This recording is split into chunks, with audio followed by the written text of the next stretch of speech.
Bismillahirrahmanirrahim. Assalamualaikum warahmatullahi wabarakatuh.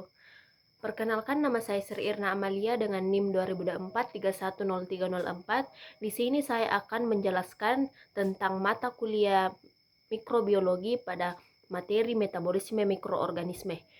Nah, pernahkah kalian membayangkan bagaimana makhluk sekecil bakteri terus bergerak, tumbuh dan membelah diri? Kuncinya ada pada metabolisme. Secara harfiah, metabolisme berasal dari kata metabole yang berarti perubahan.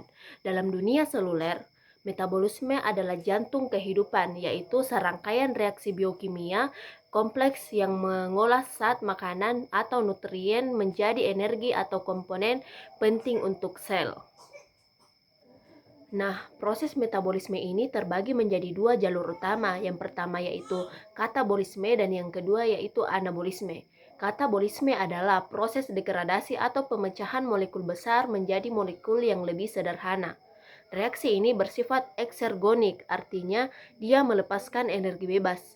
Kebalikannya adalah anabolisme. Jalur ini bertugas membangun molekul kompleks dari unit-unit kecil.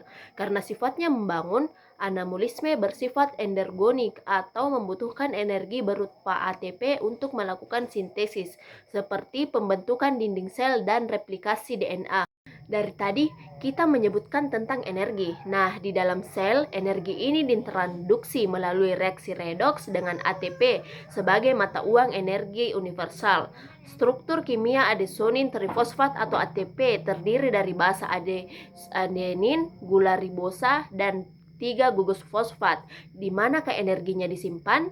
Energi tersimpan kuat pada ikatan kimia antara gugus fosfat kedua dan gugus fosfat ketiga. Ketika sel membutuhkan energi, ikatan ini akan terhidrolisis mengubah ATP menjadi ADP dan melepaskan energi siap pakai.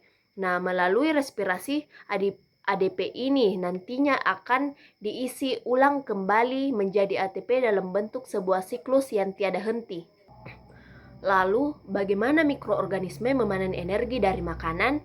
Nah, proses pertamanya dinamakan glikolisis yang terjadi di dalam sitosol tanpa memerlukan oksigen. Di sini, satu molekul glukosa dipecah menjadi dua molekul asam pirufat, menghasilkan keuntungan bersih 2 ATP dan 2 NADH. Nah, setelah itu, asam pirufat akan masuk ke tahap sentral, yaitu siklus Krebs atau siklus asam sitrat. Melalui dekarboksilasi oksidatif, pirufat diubah menjadi asetil-CoA, melepaskan karbon dioksida atau CO2 dan masuk ke siklus untuk memanen elektron sebanyak-banyaknya dan dalam bentuk NADH dan FADH. Nah, elektron-elektron yang sudah dipanen tadi kemudian dibawa menuju rantai transport elektron di membran plasma mikroba. Elektron akan dialirkan melalui kompleks protein secara bertahap, menciptakan perbedaan konsentrasi proton atau proton motive force. Melalui fenomena kemiosmosis, proton-proton ini mengalir kembali masuk ke dalam sel melewati mesin canggih bernama ATP sintase. Aliran inilah yang menggerakkan sintesis ATP dalam jumlah yang sangat besar menjadikannya tahap produksi energi utama bagi sel. Menariknya, mikroorganisme memiliki variasi respirasi yang sangat luar biasa dibandingkan makhluk hidup lainnya. Pada respirasi aerob, mereka menggunakan oksigen atau O2 sebagai akseptor elektron terakhir yang menghasilkan energi sangat efisien hingga 38 ATP.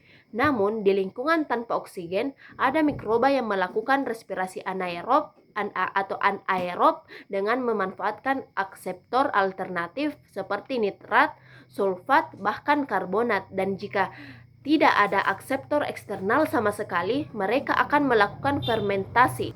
Nah, dalam fermentasi, molekul organik internal seperti pirufat langsung dijadikan akseptor akhir.